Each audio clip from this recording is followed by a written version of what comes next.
Naku po mga kababayan, huling araw na sa impeachment ni BP Sara. At eto mga kababayan, si Kong Luistro ay nakatirik na yung mata habang maagang maaga pa.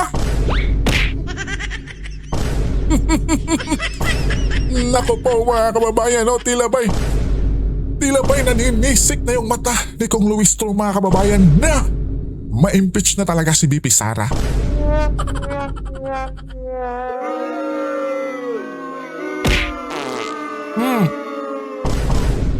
Di po ba mga kababayan? Naku po.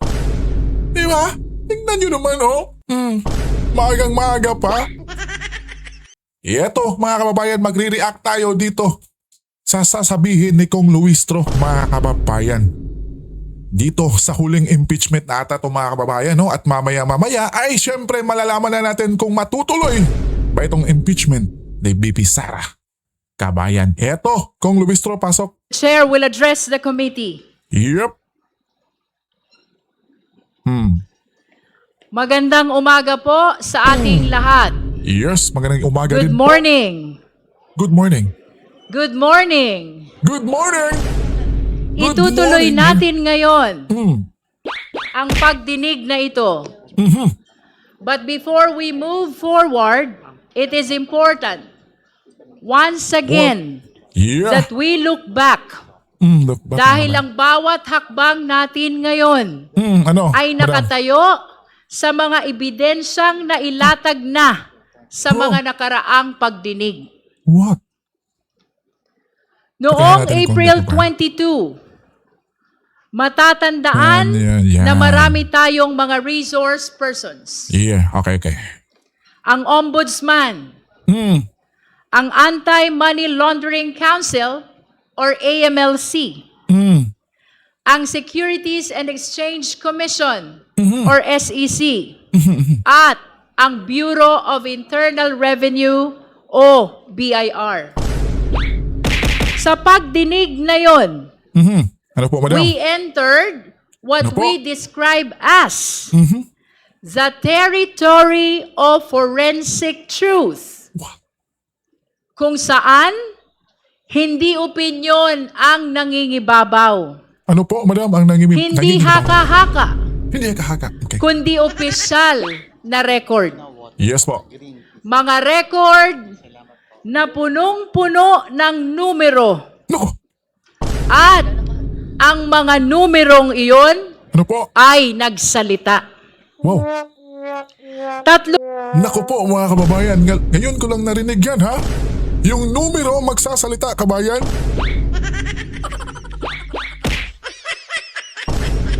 Naku po, dinamay pa yung numero, kabayan, no? Ikaw, kabayan, anong masasabi mo? Nakakarinig ka na bang numerong magsasalita, kabayan? Pambira naman, oh. tatlong bagay ang malinaw na lumitaw. Una, Yes, eto na, kabayan. ang mga salin na walang cash Oh, o cash deposits. ano pa? We began with the Office of the Ombudsman, which confirmed the Vice President's submission of salins. Ito yung tinatawag natin Ano? na Statement of Assets, Liabilities, and Net Worth. Okay.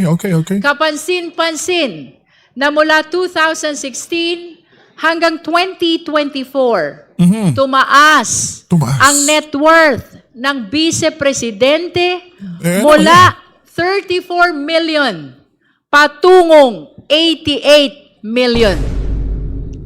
Ano ngayon, mga kababayan? Nung tumaas, madam. Yan ay, may negosyo yan si BP Sara at saka, di ba, puro abogado yan. Di ba? Bira. Ngunit kapansin-pansin may din ngunit. na mula 2019, zero cash Zero cash. o cash deposits ang idineklara. Okay. Wala kahit 5. Kaya hindi maiwasan ni Congressman Joel Chua na magsabi, di wow. Wala Sorry mga kababayan ha, kung ini-interrupt natin yung panonood nyo, di natin maiwasan na mag-react talaga mga kababayan eh. Di ba, lalong-lalo na ngayon, kita nyo yung ngiti ni Chua mga kababayan. Di ba, siya yung nagsabi noong nakaraang hearing na, di wow. Di ba, may pakantsaw-kantsaw pa mga kababayan. Di ba, tingnan nyo ngiti ngiting buhaya ba yan kabayan?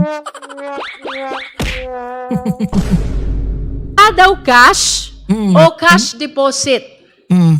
Tama po ang dinig ninyo. Walang cash sa bulsa o kahit sa bangko. Kung biro man ito, hindi ito nakakatawa. Sino bang nagsabing biro yan kabayan? Kayo lang naman. Di ba? Ang bihira. Dahil kung walang cash o cash deposit, ang tanong, Ano po? paano umikot ang pera? Paano madam? At kung walang laman ang bangko, paano lumaki ang yaman? Paano? At paano nakapag-deposit Siyempre mga kababayan, may utang. Nga, itong si Luistro mga kababayan, di ba? 8 million ba yun? Oh. Di ba? Tapos di ka nagbayad. si Congressman Percy Sendanya sa isang bank account na nakapangalan sa Vice Presidente? Opo. Ano po? At ibig ba nitong sabihin ay ang Vice Presidente ang kaisa-isang opisyal sa buong Pilipinas Uy. na walang land bank account? At iyan Ano ang pa? mga tanong na iniwan ng SALN. Okay. Pangalawa, ang AMLC at ang bilyon-bilyong galaw ng pera. Galaw.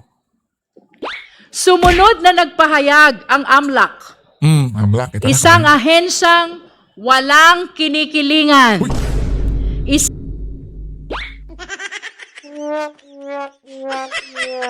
Dinig nyo yun mga kababayan?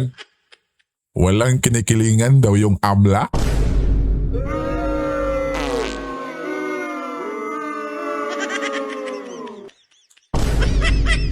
Pambihira mga kababayan na talagang, di ba, bino-voice out talaga niya na yung amla walang kinikilingan. Di ba?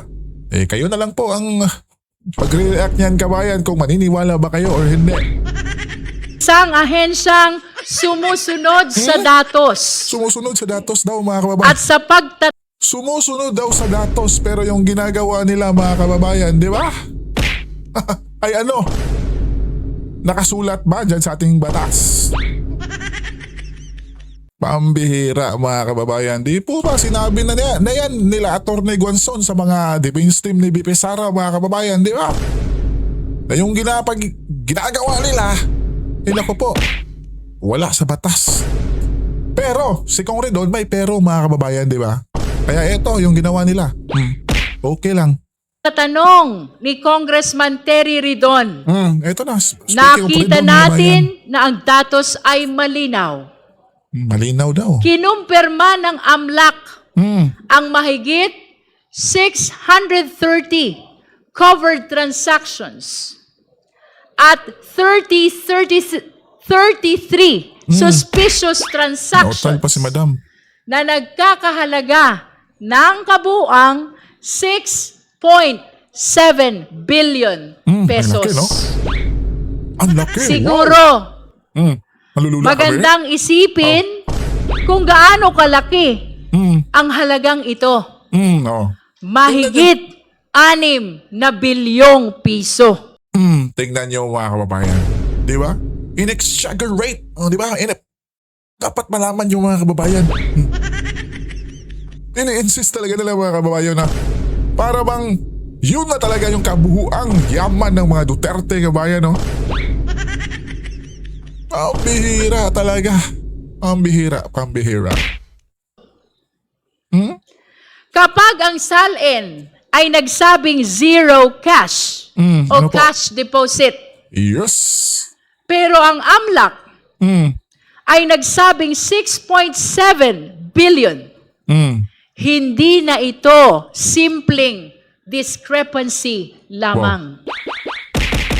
O kahit ang basehan natin ay ang net worth na 88 million, napakalayo pa rin nito Ang layo. sa bilyon-bilyong transaksyon na nakita ng AMLAC. Ito na ang tinatawag ni Congressman Chel Jokno na smoking gun. Oh, smoking gun. Ush. Pangatlo, ang mga paratang ni dating Senator Sonny Trillanes na Eto na. nakumpirma. Nakumpirma na daw mga kababayan. 10 taon. Ganyan katagal ang hinintay ni Senator Trillanes. Ganyan katagal pinagdudahan ang kanyang mga aligasyon. Tapos mga kababayan, yung pagsasalita ni Kong Luis Troy dito ay may halong tawa po mga kababayan, no? Mukhang alam niya sa sarili ng mga kababayan, no, na yung pinagsasabi ni Trillanes ay di ka paniwala, kumbaga. Mismo na din siya, kabayan, no? Mga aligasyong patungkol sa mga bilyon-bilyong piso na pumasok sa mga account ng mga Duterte. Ngunit noong April 22, Ano na? ang mga ito ay hinarap Nako, at nakumpirma. nakumpirma na daw mga kababayan. Pumili ng mga transaksyon at lahat ng ito ay kinumpirma. 18 out of 18. 18 sa 18. Pero, nang binilang muli, mali pala. Si Trillanes. Dahil ang totoo, Ano po? 19 out of 19 ang confirmed transactions. Ganun po ba? Hindi ito tsamba. Uy, hindi tsamba mga kababayan. Hindi ha? ito coincidence. Uy, okay. Ito ay kumpirmasyon. Kumpirmasyon daw. Dati, parang chismis lang. Ngayon, may official record na. Ano may At may nang lagda na ba yan? mag-match ang mga paratang ni Senator Trillanes at ang official record, lalo pang luminaw ang Ano? katotohanan. Tapos mga kababayan, sino bang naglinaw dyan? Eh, kayo lang naman, di ba? Di ba mga kababayan, tapos sabihin yung kumpirmado na. Di ba? Maniniwala lang tayo mga kababayan pag nandun sa korte o dun sa Senado, kabayan. Ang bihira talagang mini trial yung pinagagawa nila dito mga kababayan, no? Tapos sabihin nilang hindi. Pambihira talaga, oh. Sa madaling salita, SALN, Salen. AMLC report, at ang paliwanag ni Senator Trillanes, Uy, iisang direksyon ang tinuturo. grabe yung si Trillanes. At gaya ng sinabi ni Deputy Speaker J.J. Suarez, Suarez. hindi talaga tumutugma ang kwento sa kwenta. Sige At pa, sa go. puntong yun, mabigat ang binitiwang tanong Ano ni po, Congressman Benny Abante.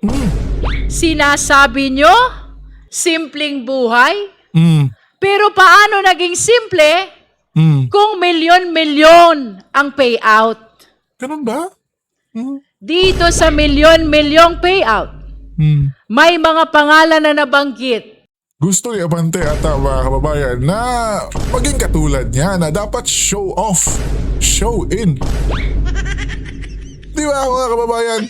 Dapat ipakita mong nagwawaldas ka ng pera. Bili dito, bili doon ng mamahaling relo. Kita niyo mga kababayan, yung mga sasakyan ni Abante, di ba? Ganun dapat yung ginawa ni Tatay Digong. Di ba mga kababayan? Pambihira talaga. Mga pangalang hindi basta-basta makakalimutan. Di basta. Names like Ano po? Sino Michael po? Yang Michael Yang. and Sige pa po. Sammy Uy. Sammy Uy. These are not ordinary names. Lalo na dahil napakalaking pera ang pinag-uusapan. Napakalaki. At base sa pahayag ni Senator Trillanes, merong Talagang nagbe-base lang talaga sila kay Antonio, mga kababayan, no? Pambihira talaga, mga kababayan, di ba? Tapos yung source naman ni Trillanes ay sila Las Cañas, kabayan, di ba? Pambihira. pahiwatig na isang pattern, Pattern. Okay. isang sistema. Nako. At dahil dito, dapat magkaroon pa ng mas malalim pa na investigasyon. Kailangang tukuyin ang buong lawak ng network na ito. No. Kung sino ang sangkot, Mhm. paano gumalaw ang pera, Uy, paano gumalaw, mga saan ito kababayan? nagmula. Nako po. Hindi ito pwedeng baliwalain. Mm. This warrants a separate, focused, and full-scale investigation. Nako po, full-scale investigation, In this mga light, kababayan. we humbly invite the attention of the AMLC, the NBI, the DOJ, and the Ombudsman. Ito na. At pagkatapos ng diskusyon patungkol sa SALN, sa AMLC report, at sa pahayag ni Senator Trillanes, tumuloy Trillanes na naman, tayo mga kababayan. sa ibang ebidensya. Sige. We also examine corporate records through the SEC. At ang bumuluga sa atin ano? Uy, ay may isang bumuluga. malinaw na palaisipan. Ano po? Nakita natin na may kumpanyang nabanggit sa SALN na hindi naman kinikilala ang Vice Presidente bilang stockholder. Napaisip tuloy tayo Ano? na baka ang mga pangalang nakalista ay mga anino o dami lamang. Ganun po ba? Mayroon namang isang kumpanya Oh. na nagmamalaki ng gross income. Mm. Daang-daang milyon. Nako po. Ngunit ang profit margin ay tila nakapagtataka. Nakapagtataka, Less mga than kababayan. 1%. Habang ang ibang kumpanya naman ay wala talagang kita at puro net losses. Sa Sino pa, gitna ano pa? ng pagtatanong Ito ni pa, mga kababayan. Congressman Lord Ansuan, nakita natin na mayroon ding isang kumpanya kung saan aktibo ang Vice Presidente bilang stockholder at board member. Kaya bumabalik ang tanong, Anong tanong yan? maaari ba na maging aktibo sa negosyo ang isang nakaupong Vice Presidente? Maaari ba na maging public servant sa umaga at negosyante sa gabi? Maraming ganyan. At pagkatapos ng mga usaping ito, dumako tayo sa kahon. Isang selyadong kahon mula sa BIR. Buksan na ba? Punong-puno ng ebidensya. Ngunit, Gusto pa. Talagang, ay nako mga kababayan, no? Punong-puno ng ebidensya. Grabe. Kawawa na naman dito si Titi Sara, mga kababayan, no? Grabe talaga sila, no? Punong-puno. nananatiling sarado, Bakit? nananatiling selyado. Oh, yeah. Nandyan daw ang mga report ng Vice Presidente sa kanyang mga kinita sa mahabang panahon. Ibig sabihin, kung hindi may paliwanag ang bilyong-bilyong transaksyon na nakita ng AMLC, nasa loob kaya ng kahon na iyan ang paliwanag? Alamin nyo. Marahil ay pwedeng pag-isipan kung ang SALN ay nagsasabing walang cash at cash deposit at 88 million ang laman ng kabuang net worth. Paano ito itatapat sa report ng AMLC na nagpapakita ng mga transaksyon na umaabot sa bilyon-bilyong piso? Bilyon piso. At kung ang negosyo ay lugi, ayon sa SEC, at ang sahod bilang Vice Mayor, Mayor, at Vice Presidente ay hindi magkano? naman aabot sa 100 milyon, saan? Kagaya nyo. Di ba mga kababayan yung sahod ng kongresista? Magkano lang? Di ba mga kababayan? Tapos, yung pamumuhay ninyo. Yung mga Duterte, ang daming negosyo niyan. Lawyer yan, kabayan. Di po ba? Ba't kang lawyer? Di ba? Saan ang galing ang bilyon-bilyong transaksyon? Ang tanong, Anong tanong? mga iginagalang na mambabatas, mga minamahal nating kababayan, Mga minamahal daw kayo ni Luis Tro, mga kababayan. tanong, nasa loob ba ng kahon ang kasagutan?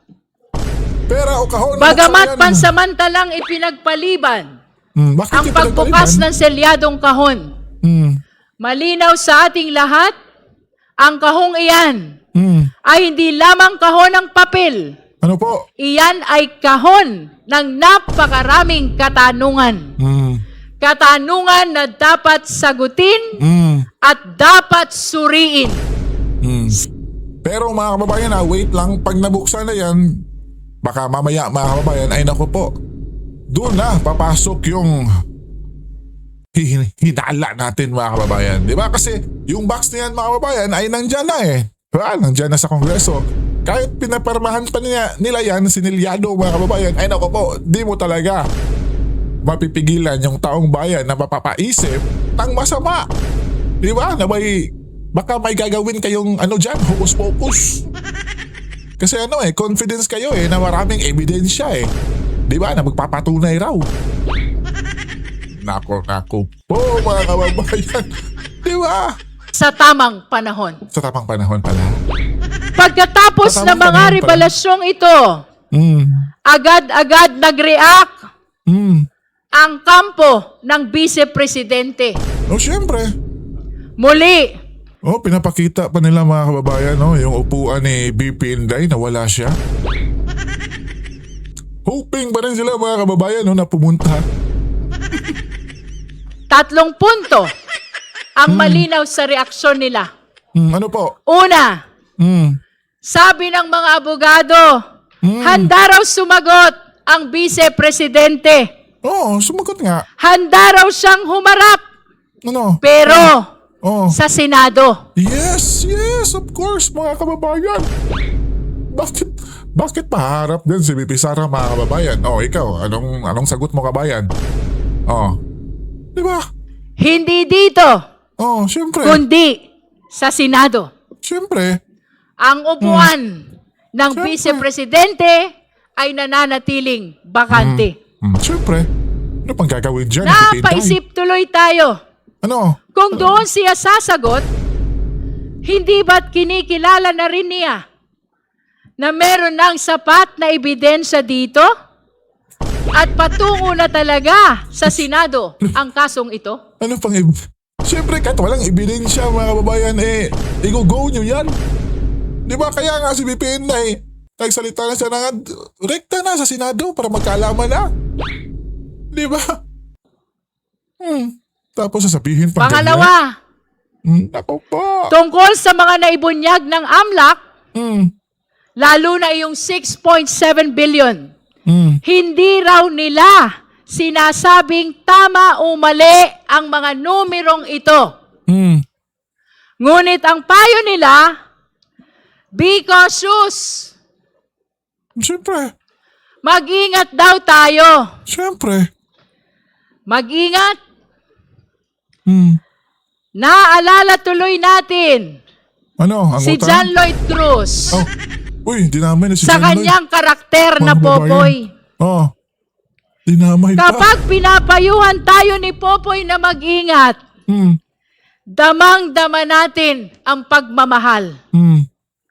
Yan talaga ang paalala ni Popoy. Ano? Ingat tayo lahat. Hmm. Anong point Pero doon, dito- kabayan? Anong point? Ang bilin nila Hmm. na mag-ingat tayo ay mukhang hindi galing sa malasakit. Saan galing? Tila isang babala. Hmm. O baka nga, Hmm. isang babala.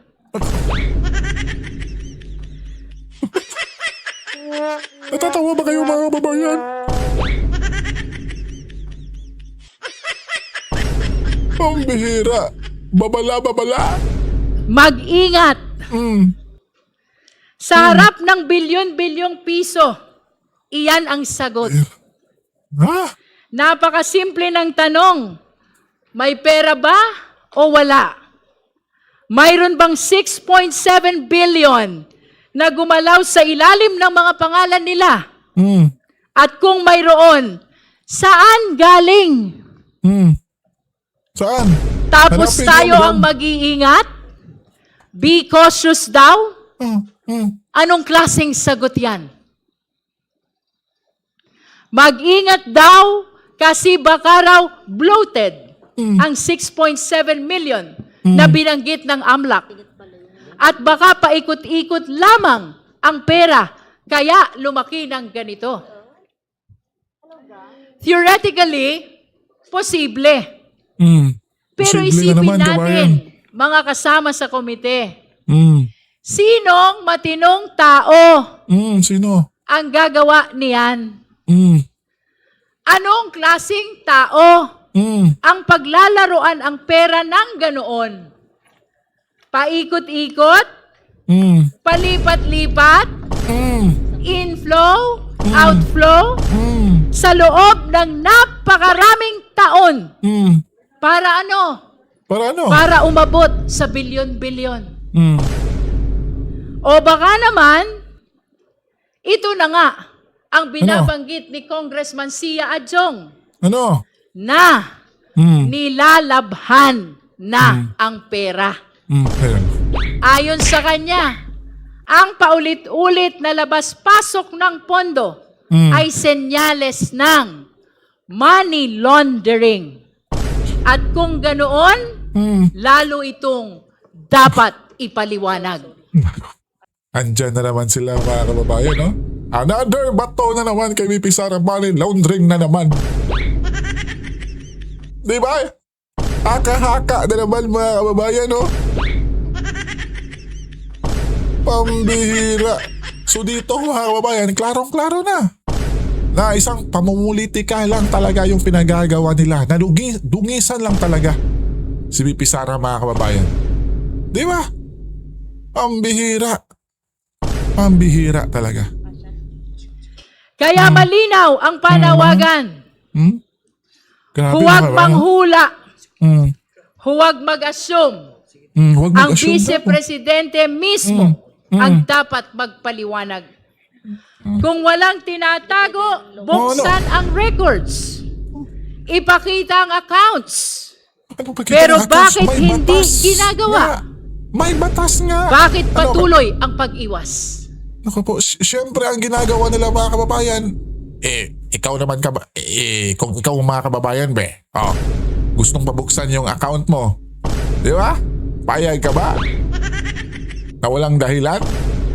Syempre pag mabuksan mo yan, tapos makita nila, syempre gagamitin ebidensya.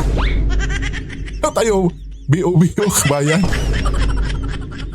Ang bihira talaga, no? Gusto talaga nilang sabihin kay VP Inday na si VP Inday ay duwag na duwag mga kababayan, di ba? At syempre, napakasinungaling mga kababayan, di ba? Yan yung gustong ipalabas nila. Na kurap. Andyan na, bato na lahat mga kababayan kay VP Sara. Pambihira talaga, oh. Di ba? At ang pangatlo, Hmm. sa reaksyon ng defense Grabe. team, Ano? Ito na nga. May bagong reklamo na naman daw na inihain sa Office of the City Prosecutor. Bagamat wala pa tayong natatanggap na opisyal na kopya ng nasabing reklamo, let me say this. Handa tayong harapin ito. Mighty words ha, Kong Luistro ha. Pero pansinin natin, May pero kung talaga totoo kabayan. ang mga ulat, ang tinutumbok ng reklamo ay ang sabina natin at ang proseso ng paglabas ng AMLAC report. Hindi ang nilalaman ng AMLAC report. Klaro. Klaro daw mga kababayan. Hindi itinatanggi ang mga bilyones na nabanggit sa AMLAC report. At tila inaamin na Tila, may ha? bilyon-bilyon talagang tinatago. Sige, At go, ang madam. tanging reklamo lamang, Go! bakit ninyo kami binulabog? Go! Magreklamo na sila hanggat gusto nila. Ito yun kabayan no, na wala silang pake sa batas. Di ba? Yan yung example talaga mga kababayan no, sa pinagagawa nila. Wala silang pake sa batas. Mabuksan lang. Di ba mga kababayan?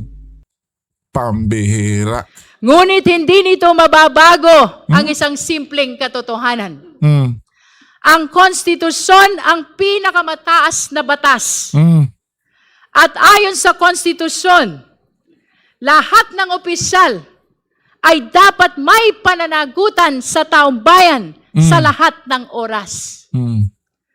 Anumang limitasyon na nilikha ng ordinaryong batas kasama ng Bank Secrecy Law ay hindi maaaring manaig laban sa mandato ng konstitusyon para sa public accountability. At tayo sa komiting ito, ang boses ng utos na iyan. Kaya nga, pwede tayo mag-issue ng nararapat na sabina. Tingnan nyo At kabayan. lalo na, sa kaso ng impeachment, pwede nating hingiin ang report ng Tingnan mo. Anti-Money Laundering Council. Tingnan nyo kabayan.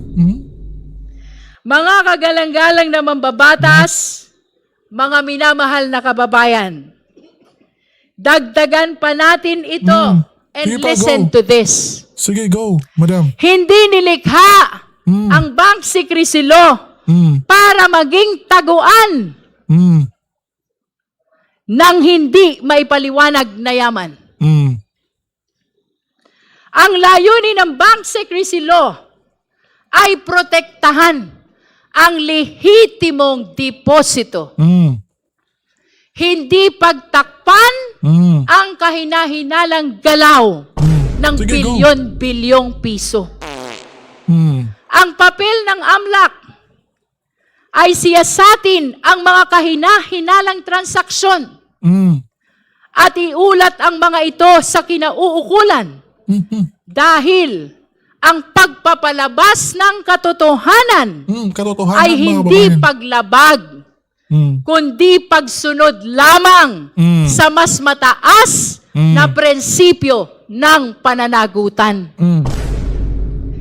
If there is nothing to hide, there is no reason to hide. Talagang ulit-ulit lang nila mga kababayan, no? In English lang. Ano kasi, hindi sila sinipot ni BP Sara mga kababayan di ba? Gusto sana nilang, di ba, pahiyain si BP Inday dyan ng harap-harapan mga kababayan. No? Pero hindi. No. Di mo pa. Mga kababayan. There is no reason to obstruct. There's the reason. The only people who fear the disclosure of these transactions are those with dirty secrets. Kita nyo na mga kababayan, di ba? Yung di pagpunta ni BP Sara dyan ay naku po, nangangahulugan ng masamang tao na si BP Sara mga kababayan. At may mga maraming itinatago kung baga. Pambihira. Di ba pwedeng sumunod sa batas kabayan? May batas eh, di ba? At syempre may nararapat mga kababayan na place para dun sumagot si BP Inday. Sa lahat ng mga aligasyon na ipinupukol nyo sa kanya. Di po ba? Transparency is the only response of those with integrity. Everything else is just an excuse. At tandaan natin, dati pa nilang sinubukan na harangin sa kagalang-galang na Korte Suprema ang kapangyarihan ng komite na mag-issue ng sabina. Pero hanggang ngayon, walang temporary restraining order Okay. Okay. o kahit direktiba galing sa Supreme Court. Okay. Hinaan ka, ha? Kaya, malinaw, we shall proceed. Go. Proceed na, madam. At yan ang tatlong bagay na ginawa nila. Una, nagdeklara sila na handa silang sumagot sa Senado. Yes. Pangalawa, sinabihan tayo na mag-ingat daw tayo. At pangatlo, ang pag-file ng panibagong reklamo laban sa atin. At ngayon, At ngayon, ito na. narito na tayo sa puntong ito. April 29. Ito na, kabayan. Itutuloy natin ang pagdinig. Kung ang nakaraan ay tungkol sa numero, ang pagdinig ngayon tungkol sa pagkatao. Hindi lamang kung saan napunta ang pera, kundi sino ang may hawak nito. Sino? Hindi lamang transaksyon, kundi ang intensyon. Today, this committee will therefore continue its pursuit of the truth. Sisimulan natin sa selyadong kahon na galing sa BIR. Ito na. Isang kahon na naglalaman ng mga dokumento na maaaring magbigay linaw sa mga katanungan natin. Pero hindi tayo titigil dyan. Dahil pagkatapos niyan, pupunta tayo sa mas malalim at nakababahalang usapin. Ako, We will examine allegations involving ibang klase talaga mga kababayan. No? Yung mga bitaw na lang salita, napansin nyo ba mga kababayan, na may pandiin talaga kay BP Sara, no? Nakababahala, di ba? Kita nyo mga kababayan, punong-puno ng ebidensya, di ba? Kumpirmado. Di ba? threats, intimidation, possible violence, destabilization. Di ba? Yung tipong hinuhusgahan na nila yung taong mga kababayan. Di ba? Sa mga wording sila mga kababayan, sa pananalita nila, tila ba'y hinuhusgahan na nila si BP Sara kabayan. Di ba? Ang paratang na, Oh? kung totoo, ay hindi lamang nakakaalarma, kundi lubhang mapanganib para sa ating lahat. Dinamay pa tayo. May mga video, may mga salita, may mga pahayag na kailangang patunayan. Kaya inaasahan nating marinig ang paliwanag ng NBI, National Bureau of Investigation. Sila ang magdadala ng mga video. Sila ang tutulong sumagot sa mga karagdagang katanungan tungkol sa mga ito. So let us be clear. This is no longer just about discrepancies. This is now about character. Eto na mga kababayan, handa na silang tila ba'y sirain yung pagkatao ni BP Sara ngayong araw mga kababayan. Nako po mga kababayan. Sino ba talaga ang vice-presidente. Yun, no? Siya ba talaga ito?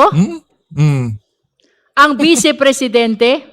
Di ba? Ang ikalawang pinakamataas na opisyal ng Republika ng Pilipinas na malinaw na nagbanta sa buhay ng presidente na nag-utos na patayin ang presidente. Patayin daw. Siya ba itong uhaw sa karahasan?